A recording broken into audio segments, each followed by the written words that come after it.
The weather's been so hot lately, and most people drink a lot of water.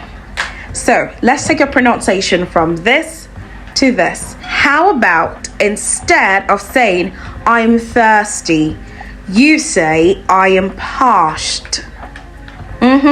That is another way to expand your vocabulary. Say I am parched rather than saying I'm thirsty.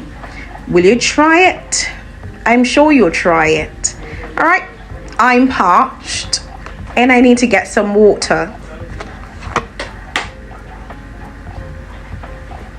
See you in my next pronunciation video. Bye bye.